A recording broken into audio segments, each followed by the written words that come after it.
Mesdames et messieurs, bonsoir et bienvenue dans votre émission Les yeux de l'esprit.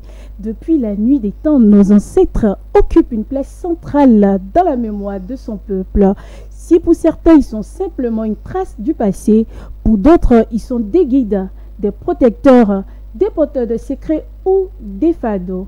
Aujourd'hui, nous partons à la rencontre de ce monde invisible qui vit en nous à travers l'héritage ancestral spirituel. Et comme vous le savez, je ne suis jamais seule, je suis toujours accompagnée de notre maître guide spirituel et métaphysicien, El Monsieur Godson. Bonsoir maître. Bonsoir. Comment allez-vous maître? El Monsieur Godson va très bien de chez bien. C'est toujours un plaisir d'être avec vous. Voilà. Alors Merci. maître, pour entrer dans le vif du sujet, c'est quoi qu'entend-on exactement par héritage spirituel des ancêtres? Est-ce un héritage symbolique, énergétique ou bien réel? Bien, comme j'ai coutume de le dire, et c'est avec plaisir, il faut, lorsqu'on entre dans la métaphysique de la nature, c'est-à-dire la spiritualité ancestrale et endogène, il faut comprendre les termes selon la science dans laquelle on se trouve. Parce que c'est facile de recourir à un dictionnaire et de dire un héritage, c'est ceci. Mais dans la tradition ancestrale, un héritage est plus que la définition qu'on peut lui donner. Il y a d'abord une chose qu'il faut préciser en matière d'héritage. Et l'histoire de l'héritage ancestral remonte à une divinité très ancienne, la plus ancienne d'ailleurs considérée-elle dans l'Égypte antique comme la divinité la plus ancienne, la plus primitive, la plus originale. Il s'agit de la divinité qu'on appelle Horus l'Ancien. Donc tous les noms que vous utilisez comme par exemple héros, vous voyez, comme par exemple Oura, comme par exemple héritage, ça vient de son nom. Ça vient du nom de Horus. Ça vient du nom de Hor. En égyptien antique, cela s'écrit comme il n'y a pas de voyelles dans les hiéroglyphes, il n'y a que des consonnes. Et donc on a H et puis R. À partir de ces deux squelettes, on appelle ça le squelette des mots, c'est comme ça qu'on appelle les consonnes. Et bien à partir de ce squelette-là, qui est Hor, on peut tisser tous les noms comme héros, héritage, etc. D'accord. Et donc cela nous renvoie à l'histoire de Horus. D'abord Horus l'Ancien et Horus l'Enfant. Il faut savoir qu'il y a un principe fondateur. Le principe fondateur, c'est que Horus, le dieu Horus, a toujours vaincu le dieu Seth. C'est non seulement une phrase, mais c'est un principe fondateur de toutes les pratiques égyptiennes. Car c'est la victoire du dieu Horus sur le dieu Seth. Le dieu Seth, c'est ce que lorsque les chrétiens vont voler l'Égypte antique pour copier sa tradition, ils vont transformer le dieu Seth en Satan. Donc le dieu Satan chrétien n'a jamais existé. C'est une invention, mais qui provient de cette divinité qu'on appelle le dieu de la confusion absolue, le dieu de grande puissance qu'on appelle le dieu Seth, qui sera déformé pour devenir Satan. D'accord. Et d'autres Shaitan. Donc en réalité, en Égypte antique, on considère que Horus l'Ancien comme Horus l'Enfant, qui est donc la victoire de la lumière sur l'obscurité, la victoire de Osiris ou de l'intemporel sur le temporel. Et c'est là d'abord qu'il faut comprendre que c'est cette victoire-là qui est un principe de tous les rites. Je vous donne un exemple. Lorsqu'une femme est enceinte, en Égypte antique, on considère toute femme enceinte comme la déesse Isis. Parce que la déesse Isis a été la première de toutes les femmes à porter une grossesse. Et donc, l'enfant que la déesse Isis a porté, c'est Horus. Donc, pour qu'une femme enceinte arrive à passer positivement toute sa période de grossesse, les femmes enceintes ne cessaient jamais de répéter « Horus a toujours vaincu le dieu Seth. Mon enfant est Horus. » D'ailleurs, à la mort, lorsque on procède au jugement dernier dans l'Égypte antique, parce que c'est l'Égypte antique qui a enseigné le jugement des morts aux chrétiens. Ça, il faut le dire. Et donc, on appelle ça la psychostasie, qui est donc le jugement du défunt. Et donc, même après le jugement du défunt, quand le défunt passe dans l'au-delà, il devient un nouvel Osiris. Vous voyez, en fait, on fait porter à l'individu le titre d'un dieu ou le titre de l'enfant d'un dieu. Donc, Pharaon devenait facilement Horus, parce que Horus est le premier à régner avec la Maat. Donc, on estime qu'un pharaon est comme le dieu Horus. Et donc, c'est d'ailleurs du nom Horus qu'on aura le mot, qu'on aura tout ce qui est lié à la royauté, parce que le dieu Horus va régner comme le dieu Ré. Ré, roi, royauté, royale, tout ça, ça vient du dieu Ré, que le dieu Horus va incarner. Il faut que les gens comprennent l'origine des choses. Vous ne pouvez pas poser ces questions à l'église ni à toute autre institution, parce que ce sont des gens qui sont incapables de vous répondre, ne maîtrisant pas le fondement des choses, ou par malice vont essayer de camoufler, parce que l'Occident a volé nos traditions et a cherché à détruire la source pour qu'on n'ait pas de référence, alors que ces références figurent dans ce que vous appelez justement l'héritage ancestral. Il faut qu'on vous donne les détails pour que vous qui suivez aujourd'hui, parce que chaque émission doit devenir comme une bibliothèque. C'est comme ça que je travaille. Je ne travaille pas pour aujourd'hui, je travaille pour demain, pour après-demain, pour l'éternité. Donc ce que je dis doit rester et transcender le temps. C'est pourquoi je prends le temps d'expliquer les choses. Et donc, Horus a toujours vaincu le dieu Seth. C'est une formule consacrée. Quand tu es face à l'obscurité, tu dis Horus a toujours vaincu le dieu Seth.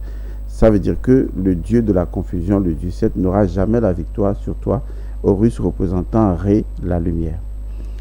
Et donc, Horus est devenu, aussi bien Horus l'ancien que Horus l'enfant, est devenu ce que nous appelons le porteur de la lumière à travers le temps. C'est ce qu'on va appeler généralement la tradition, puisque la tradition porte en réalité un héritage. C'est l'héritage ancestral. Or, les ancêtres ont comme, disons, divinité fondamentale Horus l'Ancien, puisque Horus l'Ancien est celui qui préside dans le monde ancestral, vous voyez, à tous les ancêtres. Ce qui veut dire que notre héritage ancestral repose d'abord sur l'identité du dieu Horus, dont la victoire sur Seth a permis la victoire de la lumière sur l'obscurité et la possibilité de la transmission, d'accord, de cet héritage-là. Le premier élément de l'héritage, l'élément fondateur de l'héritage ancestral, c'est d'abord l'identité du sang. Et ça, c'est déjà un élément fondamental, puisque Osiris et Horus, Osiris est le père de Horus. Donc ce qui les lie d'abord, c'est le sang. Ce qui fait que Horus devient roi, c'est parce qu'il est l'enfant de Osiris.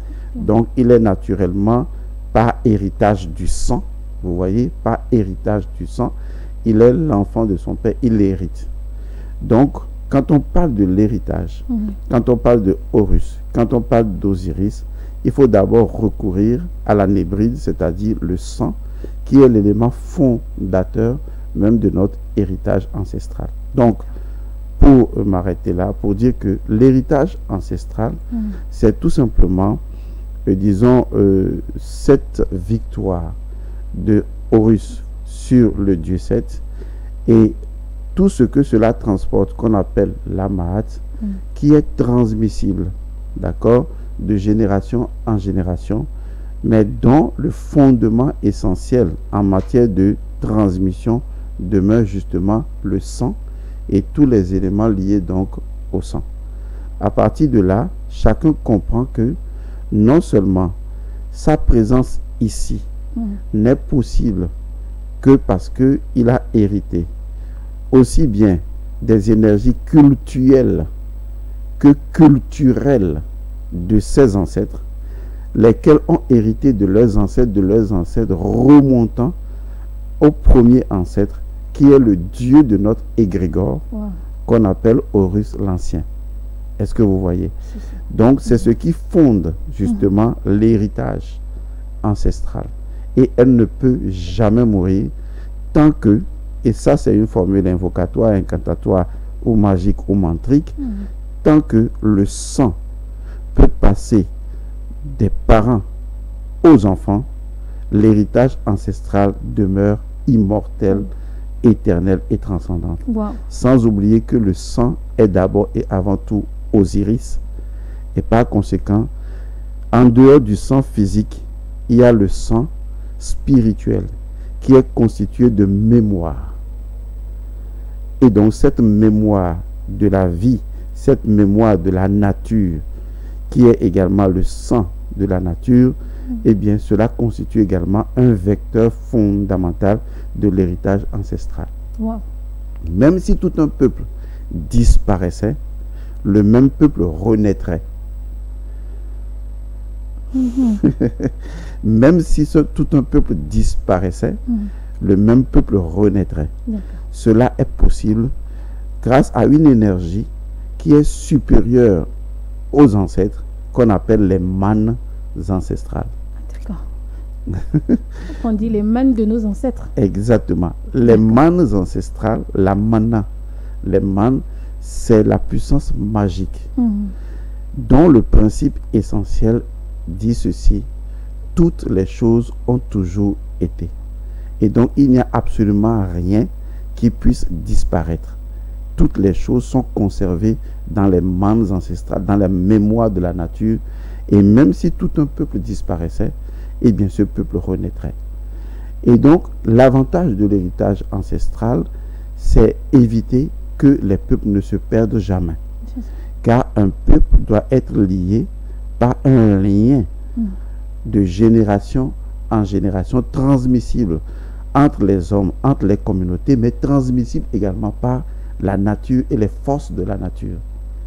Et donc, les gens peuvent faire tout ce qu'ils veulent, ils ne pourront jamais détruire l'Africain. Ils ne pourront jamais faire disparaître un peuple africain. Ça n'arrivera pas. Parce que la nature a mémorisé ces informations. Parce que la nature a créé cela comme une identité fonctionnelle de son être. Et la nature est en mesure de recréer cette évidence en dehors même de l'humain. Wow. Wow, merci maître. C'est tellement épatant. Et puis, j'aimerais qu'on parle aussi d'ancêtres en fait. Il est aussi question de transmission. Ma question est la suivante. Quel type de fardeau ou de bénédiction peut-on inconsciemment hériter de notre lignée familiale et comment cela impacte-t-il nos vies actuelles? Il faut dire que chaque génération a ce que nous appelons son paradigme moral. Aujourd'hui, on peut, je ne sais pas s'il en existe, parler du paradigme moral contemporain. Le paradigme moral d'aujourd'hui n'est pas le même paradigme moral il y a quelques siècles. Ça évolue. Il fut un temps, en Afrique, on pouvait marier une fille de 14 ans. Si. D'accord. Un garçon de 14 ans pouvait aller à la chasse. Il pouvait subir l'initiation et devenir même père de famille. Aujourd'hui, nous avons des enfants qui ont 25 ans et qui vivent toujours chez leur père et qui sont tout aussi irresponsables. Donc, nous ne sommes pas dans la même période. Et donc, selon les périodes dans lesquelles on se trouve, les notions du bien et du mal changent. Donc, je ne suis absolument pas d'accord avec le fait que certaines personnes veulent catégoriser les ancêtres en disant il y a des mauvais ancêtres, il y a des bons ancêtres. Un ancêtre est un ancêtre. Qu'il soit bon selon vous, qu'il soit mauvais selon vous, il n'y a rien à faire, vous hériterez toujours de son énergie. C'est aussi simple que ça. Parce que il n'y a aucune possibilité d'y échapper. Ce n'est simplement pas possible. Le jour où vous allez me montrer qu'une graine peut être différente de ses parents, qui l'ont créé ou un fruit peut être différent de la graine qu'il a produit, alors je comprendrai. Que vous le veuillez ou pas, un enfant de votre génération portera toujours l'énergie d'un ancêtre qui a été. Toujours. Parce que avant que vous ne naissiez dans une famille, par exemple, il faut que vous soyez adoubé par un ancêtre de la famille ou une énergie qui soit en sympathie avec vous, votre énergie, pour permettre votre incarnation dans une famille. Ce qui veut dire que votre naissance dans une famille n'est jamais le fruit du hasard. C'est toujours lié au fait que un ancêtre a trouvé une compatibilité avec votre karma, et donc en tant qu'âme, on trouve que vous êtes compatible avec cette famille et votre naissance arrive. C'est ce qu'on appelle dans la tradition de l'Afrique de l'Ouest, ce qu'on appelle le Joto. Le Joto, c'est votre ancêtre par lequel votre incarnation se justifie au sein de la famille. Et donc ça c'est important. Ce qui veut dire que même si aujourd'hui vous dites il y a des mauvais ancêtres, tôt ou tard, un de ces ancêtres est obligé de revenir, même pas directement, mais de revenir par une de ces énergies, puisque toutes les énergies de tous vos ancêtres, eh bien, sont véhiculées par vous, par vos descendants et les descendants de vos descendants, et donc facilitent la revenue de l'énergie d'un ancêtre. C'est pour dire simplement que vous ne pouvez pas y échapper. Et donc, ces ancêtres, il n'y a pas de bon, il n'y a pas de mauvais, parce que ces ancêtres avaient agi selon leur paradigme moral de l'époque. Ils faisaient certaines alliances parce qu'ils estimaient, avec les outils qu'ils avaient, que c'est ce qu'il fallait faire. Et je ne peux pas juger aujourd'hui une femme qui est désespérée parce que peut-être son mari l'a abandonnée avec son enfant. On ne peut pas juger cette femme si elle a pris des initiatives pour faire quelque chose pour survivre. De même, vous ne pouvez pas juger un ancêtre au moment où il y avait les guerres, les conflits, les maladies, qui ait pris l'initiative de faire une alliance avec une entité, un esprit, pour protéger sa progéniture. Les gens n'agissent que dans la limite de leur connaissance. Et dans la limite des connaissances qu'ils avaient, ils avaient agi, mais par amour pour leur héritage. Et ça, il ne faut jamais l'oublier. C'est très important. Donc, je pense que vous devez, à vos ancêtres, vous devez être reconnaissant. Vous devez avoir de la gratitude pour eux et remercier ce qu'ils vous ont légué, quel qu'il soit. Donc, ces ancêtres ayant pris la latitude de faire certaines choses de leur temps, il y en a qui constituent des bénédictions pour vous aujourd'hui. Par exemple, il y a des enfants dans certaines familles, aucun gris-gris ne peut les atteindre parce que leurs parents avaient déjà, leurs ancêtres avaient déjà fait certaines choses et certaines choses ne peuvent jamais leur arriver. Ou des parents ont signé des contrats avec certaines divinités, par exemple, et ces enfants ne peuvent jamais mourir par morsure de serpent. Voyez, ça dépend de ce que les ancêtres avaient comme connaissance de façon différente. Mais il y a d'autres choses qui deviennent également des poids dans la mesure où ils ont fait des pactes. Ces pactes en ce moment les protégeaient, mais malheureusement nous sommes à une nouvelle ère. Puisque les ères changent, nous sommes à une nouvelle ère où ces pactes ne nous profitent plus. Pourquoi? Parce que nous n'avons pas les mêmes concepts de richesse et de prospérité. Il fut un temps, la richesse et la prospérité se définissaient en termes de beaucoup d'enfants et d'avoir un champ et d'avoir du bétail. Donc, quand un parent devait signer un contrat, qu'est-ce qu'il faisait? Il faisait une alliance. Il faut que j'ai beaucoup de bétail, que j'ai beaucoup d'enfants, que j'ai beaucoup de femmes. Bon, c'était ça, sa conception de la richesse. Mais aujourd'hui, vous avez toujours ce pacte avec ces anciennes entités qui n'ont pas évolué. Puis ces entités n'évoluent pas. Elles n'ont pas évolué. Vous êtes à une ère où on vous dit que la richesse se compte en argent, en biens, en d'autres choses qui n'existent pas en ce temps. Donc, il y a un déphasage. Ce qui fait que ces anciens pactes, ces anciennes alliances ne peuvent plus vous profiter. à la limite, ça va vous régresser. À moins que vous les brisez, vous voyez, pour ensuite tisser d'autres alliances, d'autres pactes ou d'autres contrats. D'accord. Et donc, quand eux, ils avaient fait pour eux, ce n'est pas pour que ce soit ad vitam aeternam. Même en termes de médecine, dans notre monde actuel, la médecine aussi évolue. Il y a des vaccins qu'on estime aujourd'hui qu'on ne peut plus les faire parce que c'est négatif. Il faut changer. Donc, la vie est dynamique. Comme le disent le principe vaudou, la seule chose qui ne change pas, c'est que tout change. Et donc, logiquement, les choses doivent évoluer. Les générations actuelles doivent faire preuve de sagesse et respecter les ancêtres. Vous savez, la plupart du temps, la jeune fille ou le jeune garçon ne commence à devenir sage que lorsque il ou elle commence à avoir d'enfants et à se rappeler de ce que les parents avaient enduré au moment où les avaient mis au monde. C'est vrai. Et lorsque ton enfant est malade et que tu dois courir la nuit à 1h du matin et que tu dois courir pour aller le nourrir, c'est là que tu commences à dire donc mes parents ont fait ça. Parce que quand tu es grand et que tu as 18 ans, tu ne vois pas que de 0 à 18 ans, il s'est passé quand même énormément de temps. Et que les parents ont subvenu à vos besoins. Chaque jour, vous ont nourri, vous ont envoyé à l'école, ont crié, vous ont vêti. Vous ne vous en rendez pas compte.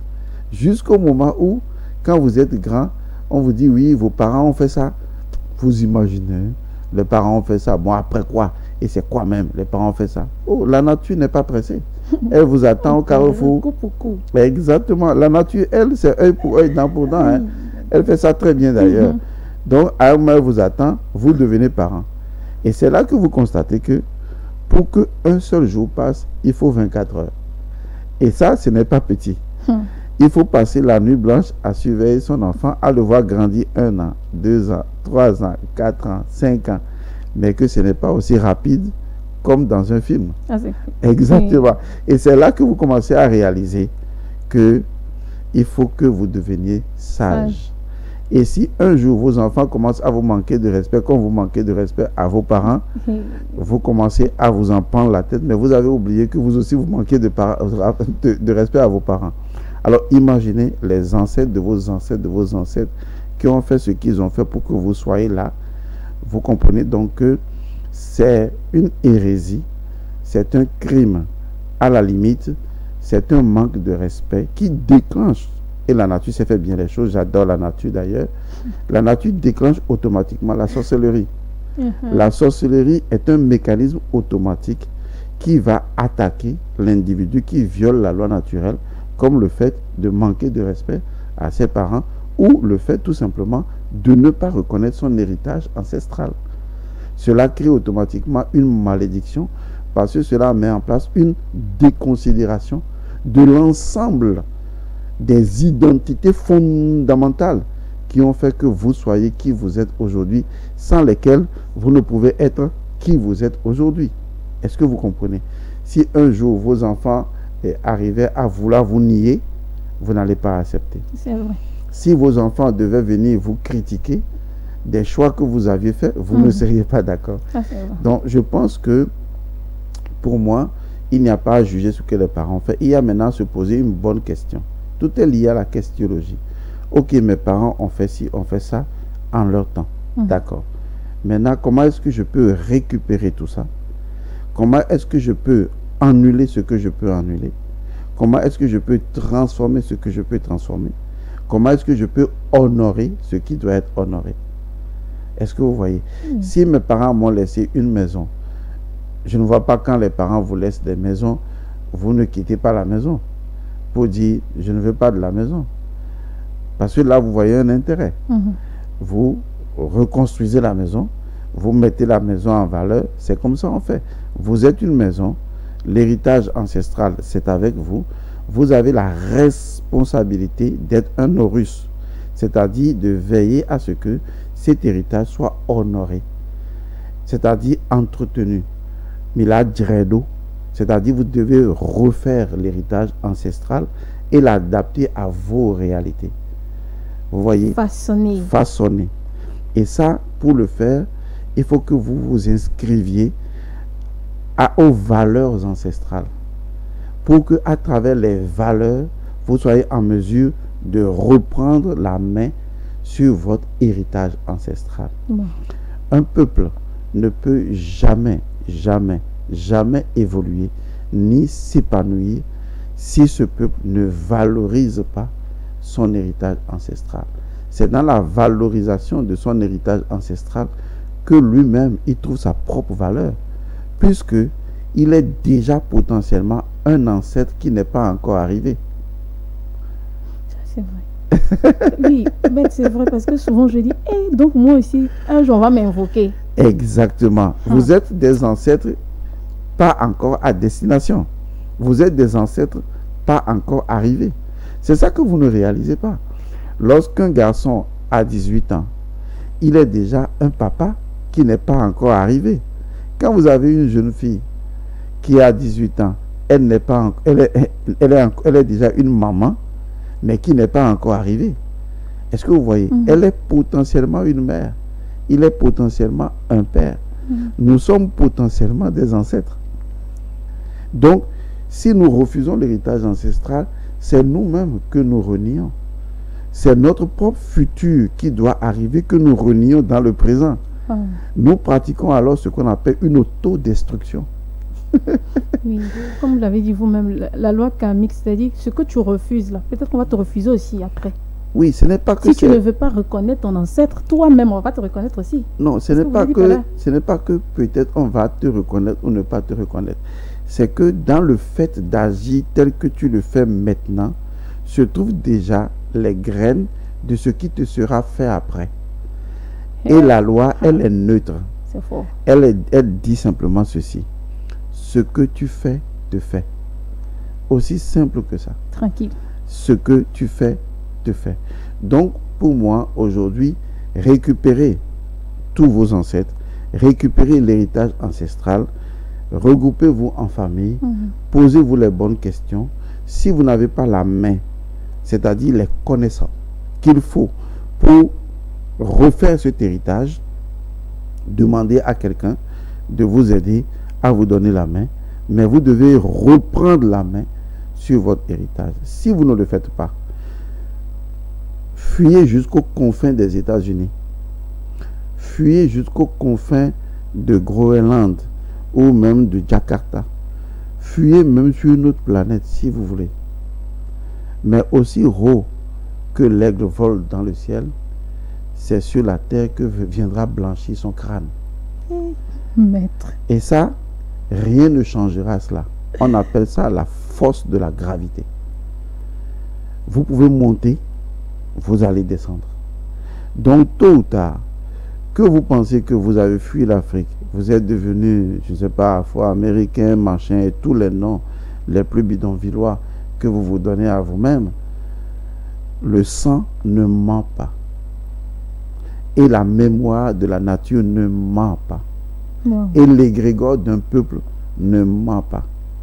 Si ce n'est pas vous, les enfants des enfants des enfants de vos enfants devront inévitablement rechercher à retrouver leur héritage ancestral. Et vous ne pourrez rien. S'ils ne le font pas, ils auront des maladies incompréhensibles et inexplicables. Ils auront des dysfonctionnements psychologiques. Ils seront instables. Ils vous foutront la merde. Vous n'arriverez pas à les supporter. Parce que vous avez manqué à votre devoir. Parce que comment peuvent-ils vous respecter si vous n'avez pas respecté ceux qui vous ont mis au monde et qui font que vous êtes là aujourd'hui? Est-ce que vous voyez? Donc, un ancêtre, pour finir, sa priorité dans notre vie, la loi qui fonde l'ancestrologie, l'ancestralité et toutes les sciences des ancêtres, aussi simplement, aussi banalement que cela puisse paraître, c'est l'amour. L'amour. Oui. Ouais. Vous ne comprendrez pas que le fait de mettre au monde est une preuve d'amour de la nature elle-même. Et donc, par conséquent, les ancêtres, vos ancêtres, quoi que vous soyez, vous aiment et vous aimeront toujours. Et ça, c'est la racine qui tient tout ce qui est en mouvement. L'amour. C'est tellement beau, je ne sais pas quoi dire. Maintenant, j'aimerais qu'on rebondisse sur un point. Voilà. Il s'agit des liens invisibles. Je sais que vous avez briefé lorsque vous étiez en train de parler tout à l'heure, mais j'aimerais rebondir là-dessus.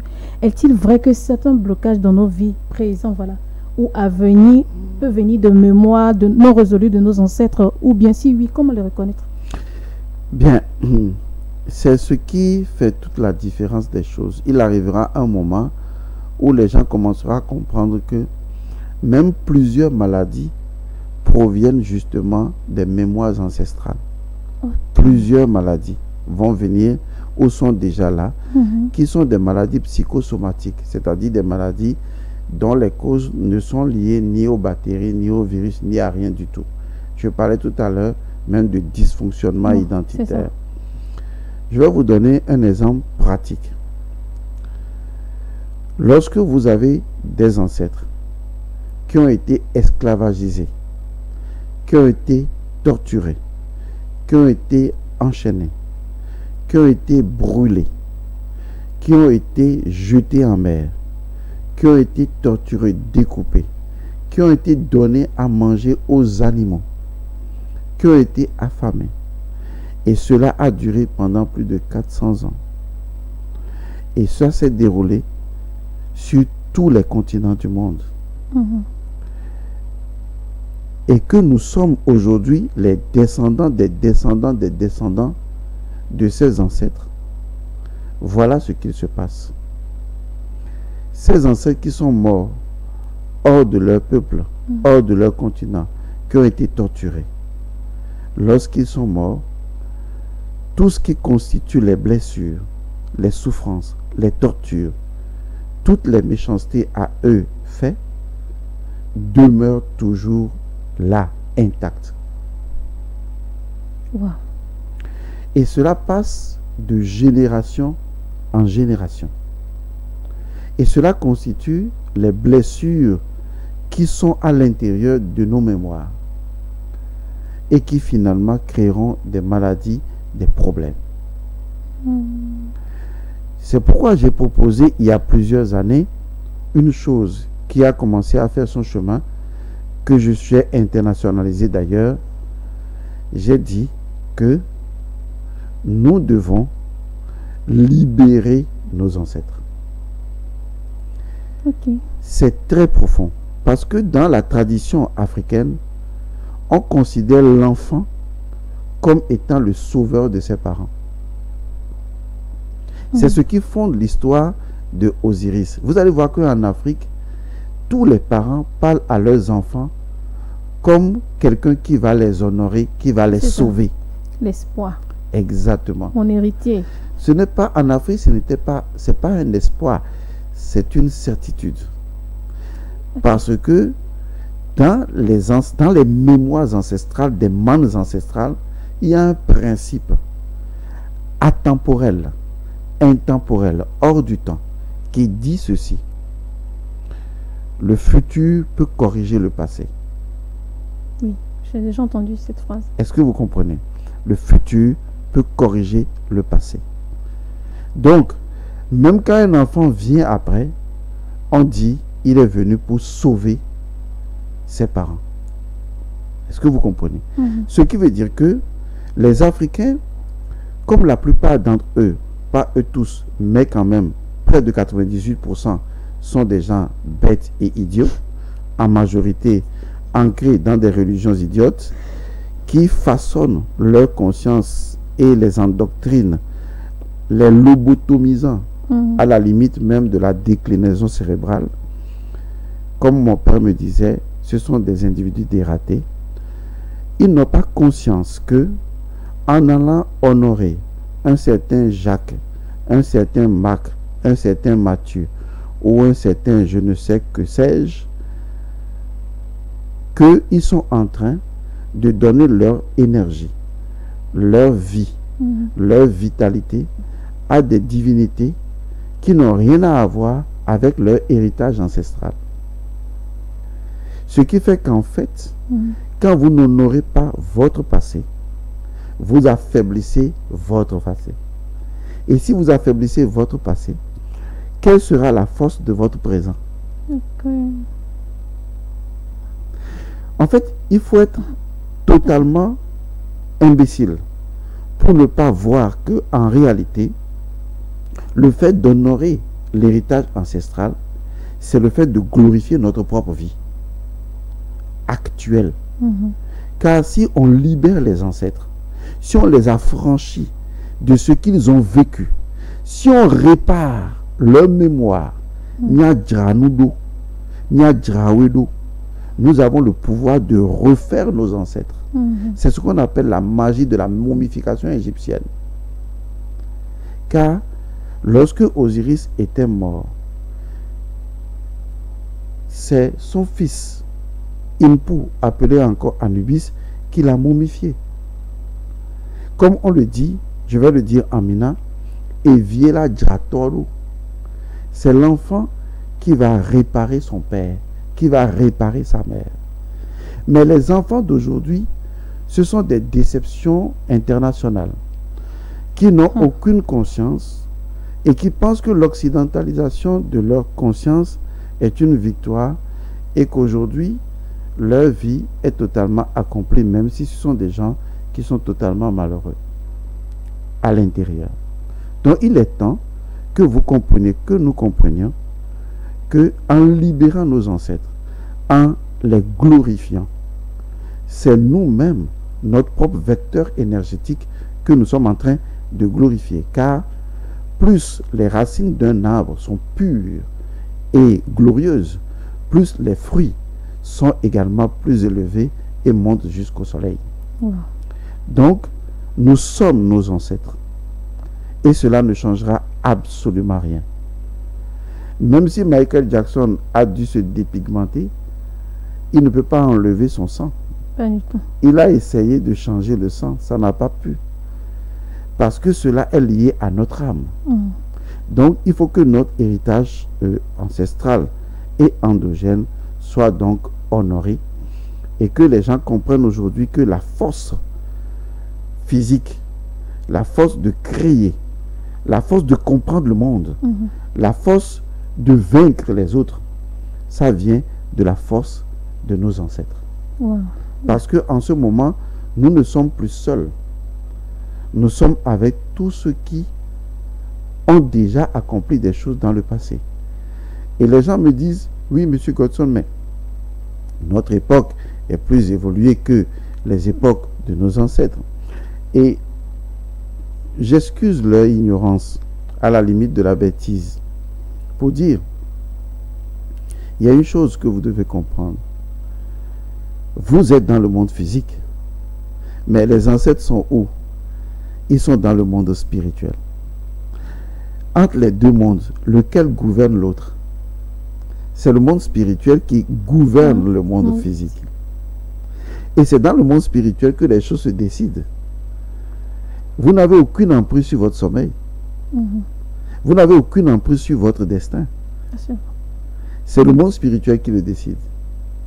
Donc, si vous donnez de la force à votre héritage ancestral et à vos ancêtres, vous donnez de la force à votre destin, à votre destinée. Et quand vous travaillez ici et vos ancêtres travaillent de l'autre côté, de concert, vous pouvez aller vers la victoire. Ok, je vais poser l'autre question parce que je ne sais plus quoi dire. Certains estiment qu'il est possible de réparer sa lignée. D'accord? Alors, est-ce qu'il existe des rituels ou des démarches spirituelles qui permettent d'honorer ou de libérer l'âme de nos ancêtres? Parfaitement, parce que il n'y a que 4 façons pour les ancêtres de mourir ou d'être bloqués. Et ces 4 façons, disons, possèdent des combinaisons entre elles. Mais ce sont des façons déjà primordiales. Mais étant donné que le 4 et le 8 vont ensemble, on peut aller à 8. Mais ce sont des jumeaux, on va dire des 4 couples de façons de faire. Puisque chaque élément possède sa contrepartie. Il y a des ancêtres qui peuvent mourir par, je vais dire plutôt, qui peuvent être déséquilibrés, d'accord, dans leur fondement, dans leur énergie, par un élément qu'on appelle l'élément terre. Il y en a 4. Il y a l'élément terre, l'élément eau, l'élément air et l'élément feu. Donc, les ancêtres peuvent partir par l'un de ces 4 éléments ou peuvent être bloqués par l'action de l'un de ces éléments. L'élément terre peut bloquer certains ancêtres. L'élément eau peut bloquer certains ancêtres. Je donnais l'exemple tout à l'heure en ce qui concerne l'eau. Des gens qui ont été jetés dans l'eau, noyés, attachés. On les jetait dans l'eau et qui mouraient parce qu'ils désobéissaient dans les navires. Des ancêtres pour l'élément terre mal enterrés et donc qui ne sont pas bien entretenus et donc on a vu qu'ils sont morts, on les a regroupés, on les a jetés quelque part. Oui, genre dans les fosses communes. Exactement, ou à des endroits inappropriés. Il y a des ancêtres qui sont morts par l'élément air, puisqu'il y en a qu'on a carrément asphyxiés, torturés au cours de certaines guerres. Il y a des gens qu'on a brûlés. Est-ce que vous voyez donc, les ancêtres peuvent partir par l'un de ces 4 éléments. C'est pourquoi il faut faire des rituels pour libérer les ancêtres avec les 4 éléments. D'accord? Donc, il faut libérer les ancêtres qui sont handicapés spirituellement par l'élément terre, qui sont handicapés spirituellement par l'élément eau, par l'élément air, par l'élément feu. Ça veut dire qu'il faut libérer les ancêtres de ces éléments et les ramener à leur authenticité, à leur complétude. Et cela se fait par ce qu'on appelle souvent les libations. Cela peut se faire également par des formes de rituels de réparation avérés. Et j'ai ça dans mon école, je forme les gens à propos de ça. Il s'agit donc de décider de travailler sur un élément en particulier et d'affranchir tous les ancêtres qui ont fait l'objet d'handicap de cet élément et donc de pouvoir les sauver.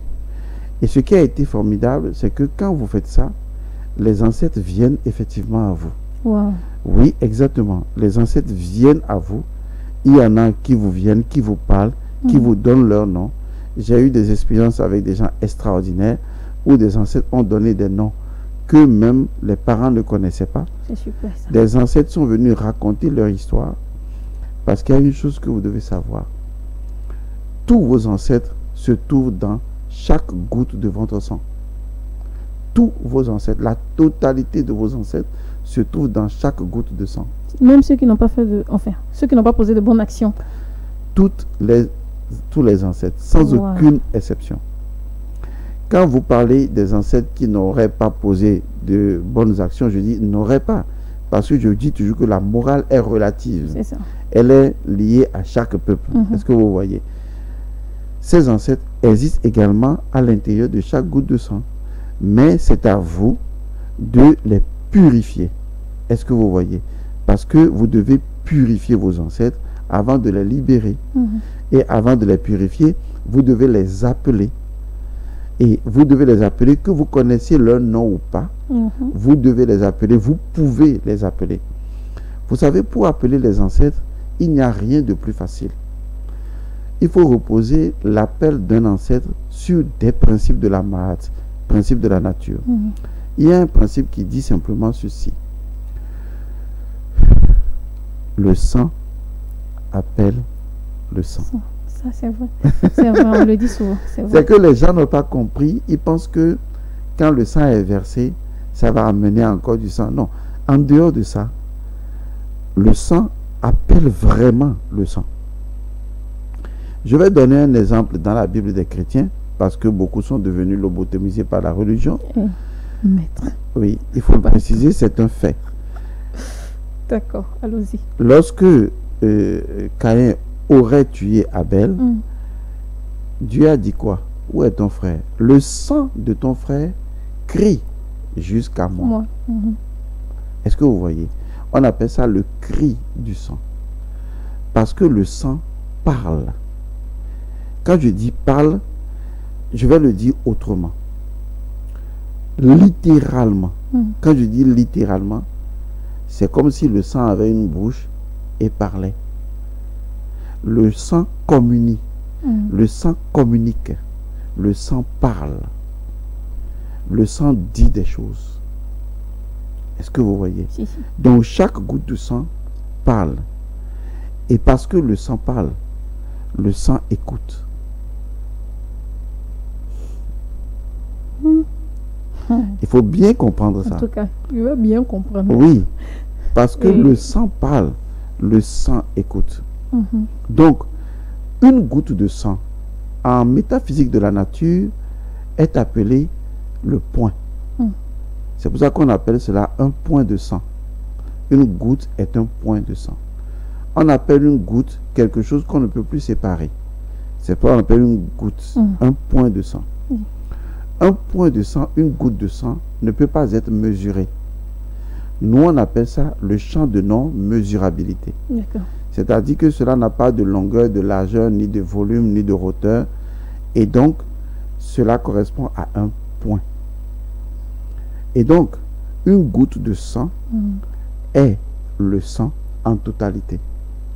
D'accord. Et donc, quand j'ai une goutte de sang, ça veut dire que j'ai déjà le sang. Si. Et quand j'ai le sang par la goutte du sang ou la goutte du sang par le sang, alors je peux m'adresser au sang. Si. Et quand je parle au sang, en conscience que je parle aux ancêtres, connus ou inconnus, qui sont dans mon sang, la loi du sang oblige le sang à répondre. Parce que le sang, quand il est appelé, il a l'obligation de répondre. Ça fait partie de la loi du sang. Les entités du sang ont l'obligation de vous répondre. Ça, c'est bien. Est-ce que vous voyez? Parce que le sang, par le fait qu'il passe de génération en génération, tisse les existences, est obligé d'être une structure de réponse, de cause et d'effet. Et donc, le sang répond. D'accord. Maintenant, le problème avec les gens, c'est qu'ils n'ont pas appris à parler au sang. Et pourtant, il faut apprendre à parler au sang. Oui, j'en venais. Et donc, moi, je leur propose une technique simple. Prenez une aiguille à piquer et piquez par exemple votre pouce gauche. D'accord. Et vous allez recueillir du sang. Et vous allez mélanger ça dans votre main. Piquez votre pouce. D'accord. Et vous allez recueillir, et votre pouce droit, recueillir du sang. Le pouce gauche ou droit? Les deux. Les deux. C'est ce que je veux dire. D'accord. Vous prenez le pouce gauche, vous piquez, vous mélangez ici, et vous respirez le sang. D'accord? Vous respirez ça plusieurs fois, et vous frottez le visage avec, le soir avant de vous coucher. Vous prenez du sang de votre pouce droit, et qu'est-ce que vous faites? Vous faites des tracés sur votre visage. Ici, ici, ici et ici. D'accord? Et vous faites n'importe quelle prière, mais adressée à vos ancêtres. D'accord. Parlez-leur de ce qui vous vient dans votre cœur. Dites que vous voulez les rencontrer parce que vous avez une situation et vous voulez comprendre d'où est-ce que ça vient et vous les appelez. Vous les appelez en leur rappelant que le sang appelle le sang et quand le sang appelle le sang répond au sang. Car ainsi est la loi du sang. Et quand vous les appelez et vous leur demandez de répondre, vous leur demandez question sur pourquoi votre existence se déroule comme ça, dans la misère. Ils ont le droit de vous répondre. Il n'y a rien à faire. Il n'y a rien à faire, c'est incontournable. Merci. Parce que le sang a le pouvoir d'appeler les esprits et d'obliger des réponses. Vous savez, nous qui sommes des connaisseurs en spiritualité, ce n'est pas que nous sommes extraordinaires, c'est parce que nous avons la connaissance des lois qui font bouger les choses. Et dès que vous avez la connaissance de ces lois qui font bouger les choses, vous ne vous gênez pas. Vous n'allez pas bêtement essayer de faire bouger les choses. Au contraire, vous allez agir sur les lois et les choses bougent toutes seules. Merci, maître, pour toutes ces... Je ne sais même pas quoi dire. Merci beaucoup, maître. Merci beaucoup, parce que c'est fort. C'est fort. Alors, maître, je voudrais que vous donniez un dernier mot à nos très chers téléspectateurs qui nous regardent. Bien, je vais vous dire une chose. Il est très important, très important, de goûter à son sang. C'est-à-dire de prendre une goutte de votre sang et de mettre ça sur votre langue. Ok. Lorsque vous voulez consacrer votre langue, lorsque vous voulez parler, pour que ce que vous dites ne s'arrête pas seulement dans le monde physique, mais que cela pénètre dans le monde spirituel. Prenez du sang de votre pouce, toujours du pouce. D'accord.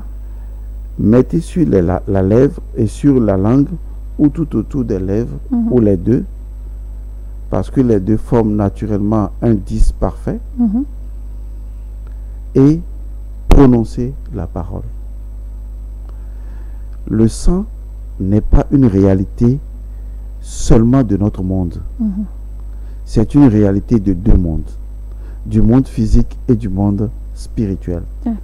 Parce que c'est le sang qui a le pouvoir d'obliger une âme à rester dans un corps. Et donc le sang est à moitié physique, moitié spirituel. Le sang est jumeau et possède la force des jumeaux et la capacité de vous mettre instantanément dans deux mondes à la fois.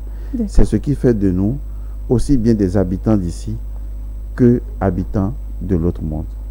Alors, quand le sang va sur ma langue et que je m'exprime, je m'adresse à toutes les créatures de ce monde et à toutes les créatures de l'autre monde, car ainsi le pouvoir du sang m'accorde la force de vous parler, et le sang, quand il parle, tout entend, car tout ce qui existe porte le sang, et quand le sang appelle le sang répond au sang. Waouh! Merci, maître, pour tous ces enseignements. Et nous ne sommes pas seuls. En résumé, je pourrais dire que nous ne sommes pas seuls. Voilà. Derrière chaque pas que nous faisons se trouvent ceux qui ont marché avant nous. Voilà. Et peut-être en guérissant ce qui a été brisé, en honorant ce qui a été oublié, nous permettons à notre propre vie de reprendre ou retrouver sa puissance. Merci encore à vous, Maître Godson, voilà, pour cet éclairage. Et aujourd'hui, je vous dirai, comme on le dit souvent, les bonnes choses prennent toujours une fin. Les yeux de l'esprit, pour aujourd'hui, c'est terminé. Donc, rendez-vous est donc pris le samedi prochain pour un nouvel épisode, pour une nouvelle thématique à développer. D'ici là, portez-vous bien. Bye.